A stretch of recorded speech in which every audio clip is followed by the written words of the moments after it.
Magandang umaga po. Maupo tayo lahat. Hirap po sundan yung ating kalihim dito sa TESDA. Para nakainom na ng 10 tasang kape. Buhay na buhay. Baka sabihin naman nalalambot tayo dito. Secretary Joel Villanueva, Secretary Armin and Secretary Brother Armin Luis Dros, Secretary Tati Licuanan, Secretary Sonny Coloma, of course Mayor Lani Cayetano, Mayor Alfredo Lim, Mayor Candido Giam, Congressman Ray Umali, Representative, ayaw makisama itong ating Representative Carlo Lopez of Manila, Chairman Cristino Nagat of PAGCOR, Mr. Jen Wen Shah. TESDA officials, employees and students, fellow workers in government, honored guests, mga minamahal ko pong kababayan, magandang umaga po sa inyo lahat.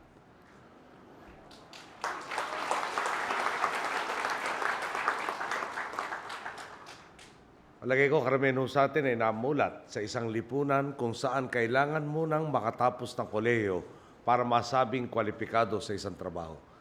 Samantalang hindi naman po ganito ang sistema sa maunlad na mga bansa, kung saan maaaring magpasa ang individual na hindi na tumuntong sa kolehiyo upang itaguyod ang propesyon nais niya. Meron nga hong ibang hindi natapos sa kolehiyo na sobrang pagkabilyonaryo. Sa tulong ng TESDA, ganito na rin po ang inalalatag nating option sa mga Pilipino. Maaari kayong magdesisyon na magtapos ng kolehiyo at magtrabaho o kaya naman ay dumiretso na sa pagpapaunlad ng kakayahan sa iba't ibang bokasyon upang maging puhunan sa kaunlaran. Simulat sa pool pa lang ng ating panunungkulan, prioridad na ng ating gobyerno ang paglikha ng mga trabaho at palawakin pa ang mga oportunidad para sa mas nakakarami. Malinaw ang ating naging mandato.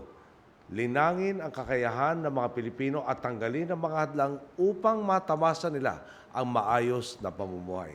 Alam natin magbubunga ng mabuti ang paglilingkod sa mas nangangailangan dahil ang pagtaas ng antas ng kanilang pamumuhay ay saring pagtaas ng kumpiyansa ng Pilipinas na umusad sa tunay na kaunlaran.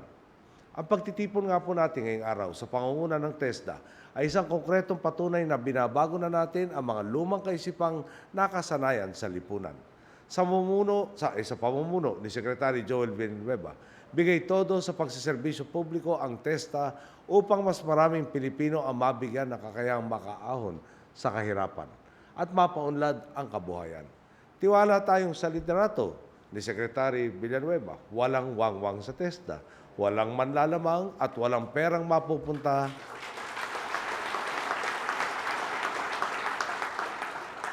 wala pong perang mapupunta sa mga walang kabuluhang programa. Nagpapasalamat po tayo sa TESDA sa pagtupad nito sa panata natin sa taong bayan. Walang maiiwan sa pag-unlad. Sa lumabas na Impact Evaluation Study nitong nakaraang taon, halos 61% ng mga nagtapos sa technical, vocational, and educational training programs ng TESDA noong 2009 ang napagkalooban na ng trabaho.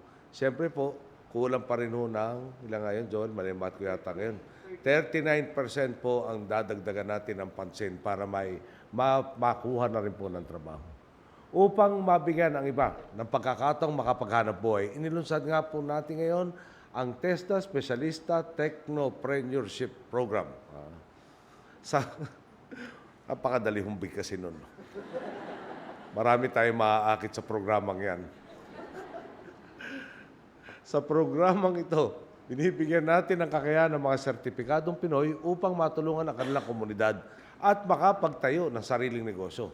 Nitong Enero nga po, mayroon ng mahigit 3,600 na TVET graduates ang natulungan ng TSTP. Kailangan pa natin ng glossary pagdating ng panahon nito.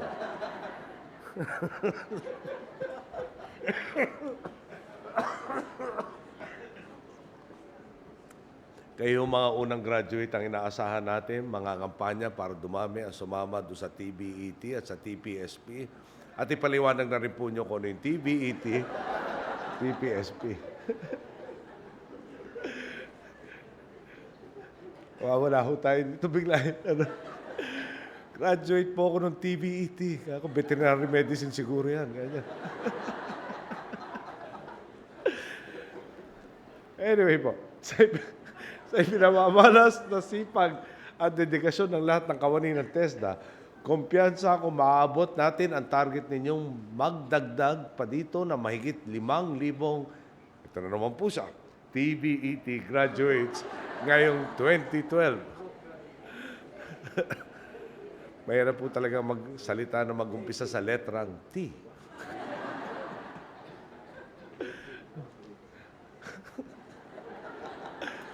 Iniisip ko lang po talaga pag siyempre palalawakin po natin yung programa. Napakalaki po ng puhunan inilagay natin sa TESDA.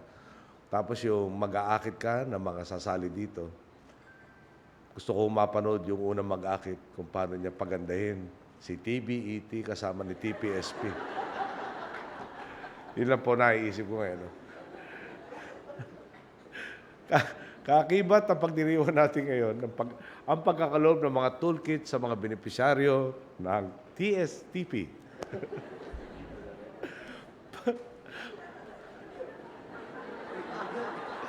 Okay.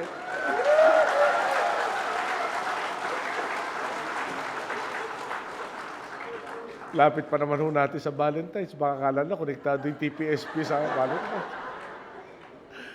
Pakaingatan po ninyo ang mga kasangkapan nito at naway magsilbing instrumento sa pagpapatibay ng pundasyong itinitindig natin tungo sa pag-asenso. Sa mga TESDA espesyalista, huwag po ninyong sayangin ang magandang oportunidad na ito. Maging ehemplo kayo ng manggagawang may malasakit sa kapwa Pilipino. Pagiging produktibo at pulido ang pagtatrabaho. Ipakilala po ninyo ang husay at profesionalismo ng mga sertipikadong Pinoy. Nagpapasalamat din tayo sa TESDA sa pagbubukas palad ninyo upang tulungan ang marami pa nating kababayan. Buong ating suporta sa proyekto ninyong mobile training program.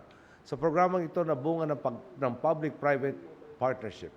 Bibisita tayo sa mga liblib na pook upang turuan ang mga kababayan natin na mga kasanayang makakatulong sa kanilang kabuhayan. Sa pagbibigis ng mga LGUs, TESDA at iba-ibang ahensya ng pamahalaan, kakatok po tayo sa mga pintuan ng ating mga kababayan sa kanayunan upang ituro ang mga kaalaman sa teknolohiya.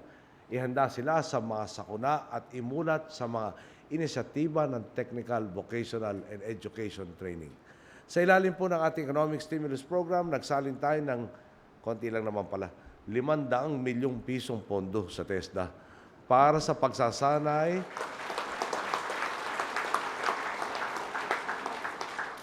ng 65,000 scholars upang makapasok sa BPO industry. Siyempre po, pag nagtagumpay, meron pa akong darating na kasunod.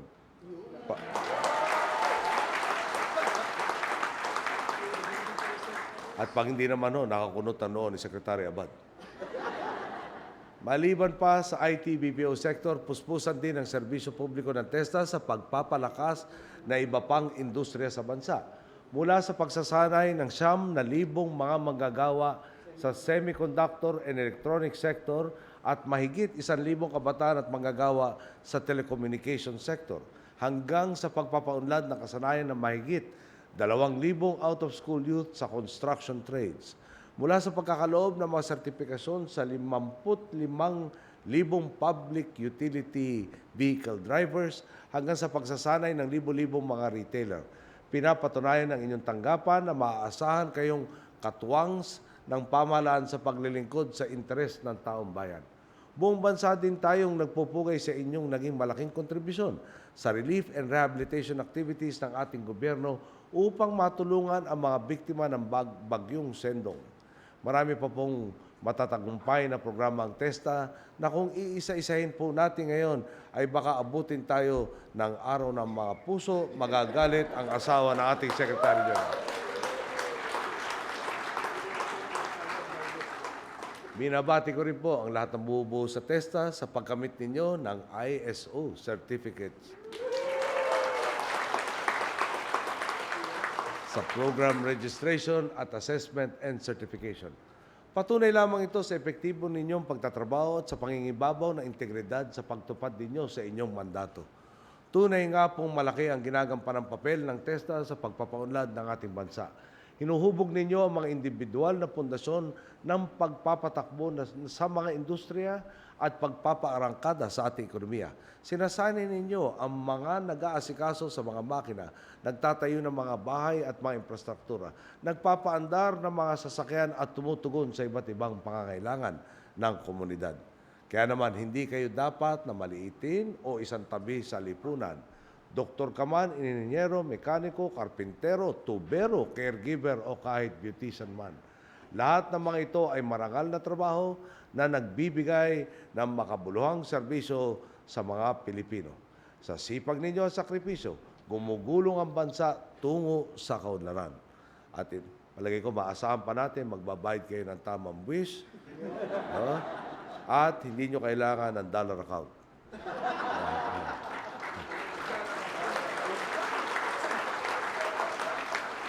Dahil sa Pilipinas na kayo nagtatrabaho. Sa ating agenda ng pagbabago, binibigyan natin ang bawat isang Pilipino ng pagkakataong umunlad dahil ang pag-asenso nila ay pag-angat din ng buong bayan. Matibay nating kasangkapan sa pagunlad ng ating pagkakapit-bisig bilang isang bayan sa pagtibak sa salot ng kahirapan at katiwalian, sa pagkumpuni sa mga sira ng lipunan upang itaguyod ang katarungan na nagdudulot ng pangmatagalang pong kaunlaran. Tuloy-tuloy na po tayo sa pagsisiwalat ng liwanag ng pagbabago at sa pagtahak sa landas ng tunay na kasaganahan sa ating pong bayan. Ulit-ulitin po natin, obligasyon po ng gobyerno talagang dagdagan ang oportunidad. Pero sabi nga po ng aking ama, sabi niya, kaya kitang pagbuksan ng pintuan. Kung mananatiling bukas ang pintuang to, ay nasa sa iyo na po yan. So sana po, huwag natin sayangin ang oportunidad na ito. Sabi nga po ng mga Amerikano, yung success has many fathers. Ibig sabihin po niyan, pag pinakita niyong halimbawa, ay talaga nagdulot ng maganda. Marami pong maengganyo, marami pong tutulong, bibilis ho yung pagangat ng estado ng kabuhayan ng ating mga minamahal na kababayan. Nasa ating pong kamayan, gawin po natin ang nararapat. Magandang umaga po, maraming salamat sa lahat.